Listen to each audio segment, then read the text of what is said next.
I'm working with a Raku clay body. This is standard 239. The advantage of Raku clay, because I'm doing Raku, it has grog in it, one of the things it has in it. And what that does is it allows it to deal with the thermal shock of expanding and contracting without shattering. So this is a real meaty kind of clay, for terms, I guess. It's real heavy, real thick. I'm going to cut off a chunk.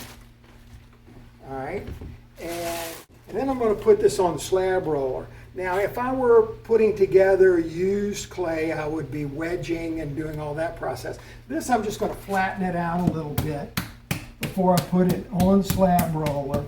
Press it out a little bit on both sides. Okay, this is a real labor saver. It's a little bit narrower. All right, and so I'm going to adjust this to 1 inch, and then I will take it down gradually in increments.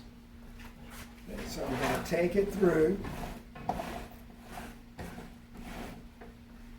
adjust it.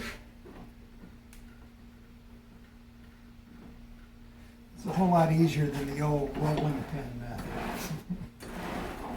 But I still do that sometimes, and I have a ton of guide sticks to help with that process to keep the thicknesses consistent.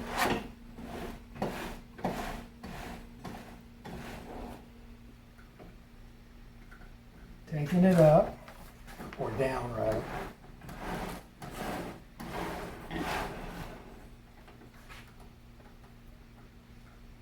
To 1/2 inch.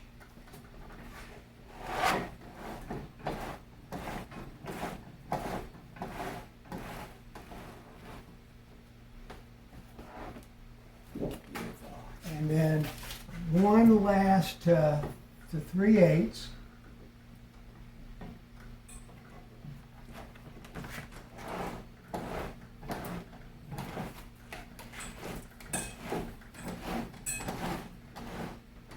And this is great, particularly for larger pieces. All right. So this, I use sheetrock. It's nice and porous, great surface to work on. It makes it nice and portable. When I'm doing larger mosaic kinds of pieces, I'll lay them out on a large piece of sheetrock. Okay, beautiful. All right, now I'm going to use my fettling knife, because we all like to fettle now and then. Anyway. Cut all my edges.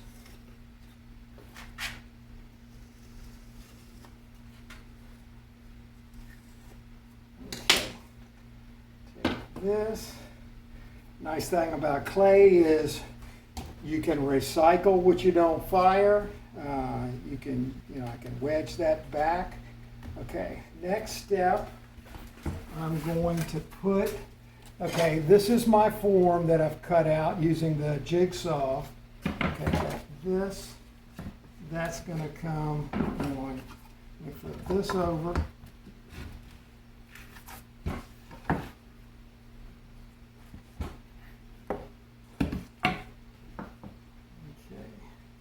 got this. This is going to go around everything. And it's fun coming up with how to do all these different jigs and processes to make things work.